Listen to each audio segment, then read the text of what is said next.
Hey boys and girls, it's Sammy here again at the Indiana Library Federation Conference, and you will never guess who I scored an interview with now. You won't guess. No, that's wrong too. Guess again.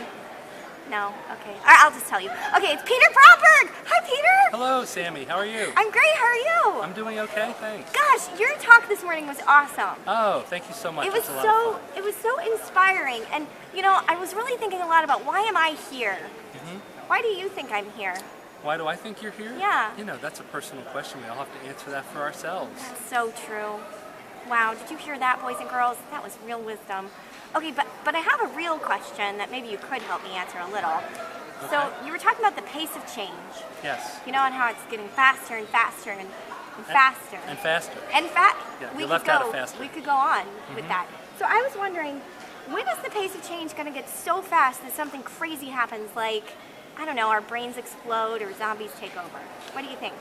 Well, I hope that neither of those things happen. Me too. But I do think that we're very close to that point where something really big is going to happen, and I think it's beyond our comprehension a little bit. I mean, it's, you know, when the pace of change, those I talked about those gaps between disruptive technologies getting smaller and smaller, and we're almost at that point now where these disruptive technologies are happening not every 100 years or 50 years or 20 years, but every year or more frequently. So I'm not smart enough or insightful enough to suggest what might happen, but I do think it's going to be big, and I do think it's more than a coincidence that that Mayan calendar ended in 2012. Yeah, that is true, and I mean, to think about that, it's just mind-boggling. You know, when I think about technology, sometimes I think about myself.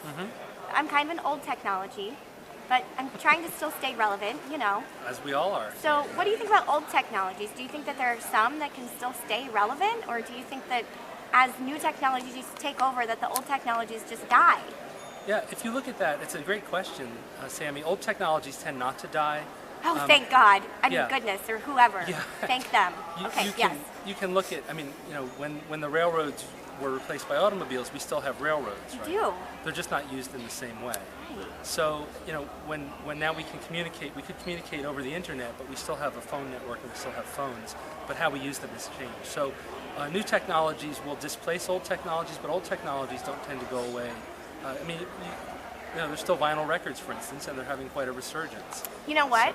Teen librarians have learned how to make them into like attractive bowls for your coffee table. Oh wow! So that's a new use. Sure, very creative.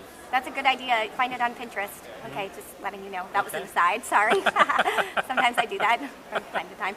Well, gosh, it was awesome talking to you today. My pleasure. Thank you so much. Thank you so much. Okay, bye, boys and girls. Okay.